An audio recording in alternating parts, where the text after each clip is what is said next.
And today I am joined by the wonderful Hugh Liddle from Red Cap Sales Coaching, and we're talking about making selling easy, fun, and profitable. So welcome, Hugh. Oh, thank you. Delighted to be here. I know, and all the way from sunny Florida, and you're looking so bright and fresh. Thank you. At my age, I'm happy to be anywhere.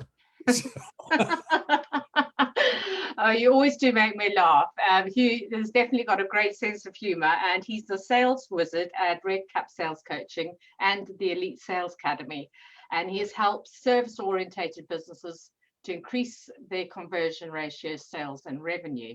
And he has almost 50 years experience and is also an author and a radio talk show host, amongst many other things. So we've got a lot of questions here. We're going to launch straight in. So can you tell us, Hugh, about your philosophy of selling? My philosophy of selling is that it's not our job as salespeople, as sellers of our products or services, to get other people to do what we want them to do. It's our job to help them do what they want to do. And it's important to realize that people buy what they want. They don't buy what they need. All you have to do is look at people's lifestyles to see that. And so if I wanted a new truck right now, I would buy it because I wanted it, not because I need one, because the one that I have gets me where I want to go and starts every time I turn the key. So I don't need a new truck. I might want a new one with all the bells and whistles and looks better and smells better, but I don't need one. So sales is very much a process of finding out what people want and why they want it, and then helping them have what they want if we have the ability to do that. That's a really good philosophy, definitely. And that's quite a different stance to some others that I've come across and spoken about. So you say that mindset is absolutely key to success in selling as well. Why is that? Because there's an energy that passes between a salesperson and a prospect. And so if your mindset is that you're afraid they're going to say no, you're afraid they're not going to buy, you're afraid you're not going to make money, that energy of fear transmits itself from you to your prospect, and then they're afraid. And if they're afraid, they won't buy. If you don't know what to say or how to say it or when to say it, and you're not confident, that energy passes to your prospect and they're not going to be confident. And if they're not confident, they won't buy. On the other hand, if you know what you're going to say, you're confident, you're not afraid, you know that you're a great person to talk with and have a conversation with, you know that your product or service really helps people, then that energy is going to be transmitted to people and they're going to be relaxed, they're going to be confident, they're not going to be afraid, and there's a much better chance that you'll receive a positive buying decision at the end of the conversation. Brilliant, fantastic. And what do you feel is the most important skill for salespeople to develop then? That's a great question, because so many people think that the best skill is talking. Oh, that person can really talk, they're silver tongued. They could sell ice boxes to Eskimos because they just talk so well. And really the most important skill that you can develop in sales is listening with your ears and your mind and your heart to what the other person is saying. And again, it comes down to finding out what they want and why they want it. And so if you're listening carefully and you're really watching their body language and their eyes, you're listening to the way that they're saying what they're saying and the emotion that's behind it, you have a much better chance of being able to talk with them about the result they can receive when they work with you, and to be able to have what they want to have. And so you can respond if you've listened well. So a part of that process is to be scripted and know what you're going to say so that you don't have to think about what you're going to say next. You already have that. It's comfortable, it's ingrained, it's a no-brainer. So you can listen more carefully. You can really focus in on what the other person's saying.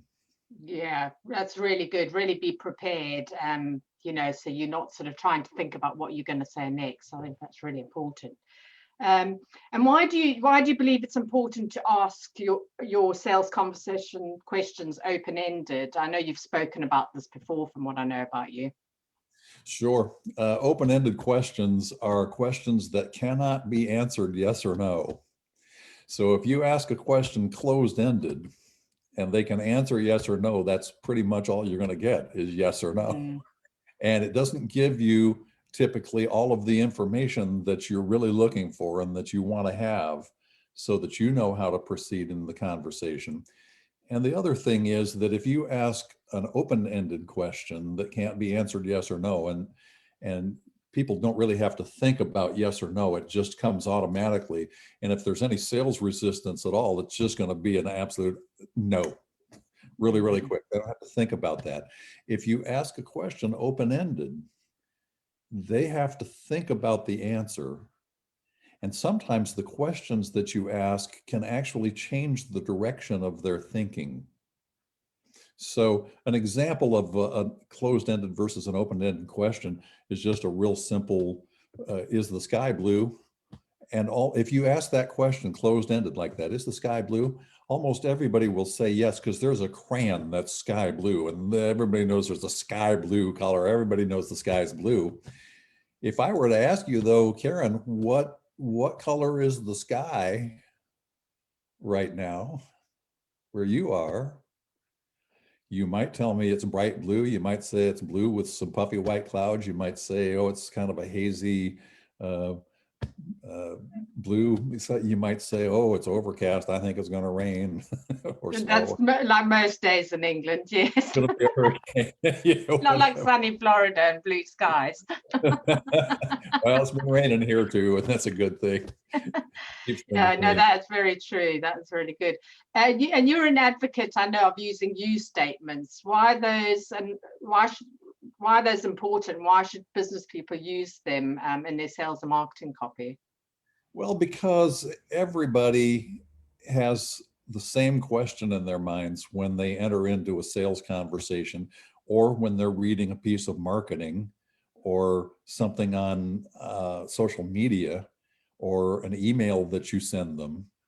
And the question in their mind is, what's in it for me? If I make an appointment with this person, if I agree to have a sales conversation with them, if I buy their product or service, how is that going to make my life better? How is it going to make it more comfortable? How will I make more money? How will I be more productive? How will I just be more happy? Mm-hmm. Questions like that are in their mind. What's in it for me? What's this going to do for me? And too often, people who are selling their products or services, whether it's a business owner or whether it's an employee that works for a business owner, too often it's about, well, we do this and we do that, and we've been in business for this long, and we have the best customer service around, and we have this great product, and we, us, our, me, my, I. And so if you talk about you and your rather than us, we, me, my, I, you're actually directly answering the question, what's in it for me? You can have, you can do, you can be, you can enjoy, you can take advantage of. And you're answering that question in their mind, what's in it for me? And honestly, they don't care how long you've been in business or how you do what you do or what's involved in it, or and the one that always gets me, Karen, is what you love. I would just love to. Well, I don't care what you love. I care what I love. So Yeah. I don't care whether you want to have a conversation with me. How do I feel about that? So instead of, I would love to have a conversation, how would you like to have a conversation with me? And that's open-ended, and it's about them. Yeah, that's really clever how you can just turn a few words and it completely changes the situation, isn't it? Yeah, and the last two questions that you asked, the one about open-ended questions and the one about you statements, are things that you really have to work on because it's not habitual to do those things. All our lives, we've heard people asking closed-ended questions, and we've heard people talk about in all of the marketing that we see pretty much. It's all about we and us and our and what we do. And so you have to work on changing that and making it habitual to ask open-ended questions and to make it habitual to use you statements. So if you're asking open-ended questions in all your conversations, whether you're selling or whether you're not, ask your significant other open-ended questions and you'll find out what he or she is thinking. If you have kids, ask your kids open-ended questions. It's amazing what's going on in their little brains. And if you ask open-ended questions, you'll find out what's happening. Definitely. I think you get a lot more information and you end up getting and learning more about them as well, and what their struggles and pain points are and things like that, and just get more information. So the last question then is, what is your top eco business or lifestyle tip? Well, my lifestyle tip is you only get one body to ride around in this life. If you have a car, you can do all kinds of things to abuse it. And when it breaks down, you can just go buy a new one. There's no way, at least so far, that you can go buy a new body. So take care of the one you got. Yeah, great tip, really great tip. Well, we've come to the end of the show, gone so quickly, but there's so much valuable gold dust information, and then I'm sure there's going to be lots of questions. So for those of you watching live or watching the replay, please do keep sending your questions, and Hugh will jump on and answer any of those that he can. And for listeners, you can schedule a free sales strategy call with Hugh to talk about your business and sales, ask questions, get some great tips, ideas and strategies. And there's no charge, no obligation and no pressure. It's a really fun and friendly conversation. And I know, because I've known Hugh for many, many years, and I've learned so many valuable tips, ideas and strategies from our business from him. So you can find Hugh at redcapsalescoaching.com. So thank you so much, Hugh, for joining us. Such a pleasure to have you on the show. Oh, I had a blast. Thanks, Karen. I know, it's so quick. I just wish it was longer, but we've gone a little bit over time, so we're going to have to shut down now and close off. To the viewers, thanks again for tuning in, and we'll see you same time next week. Cheers.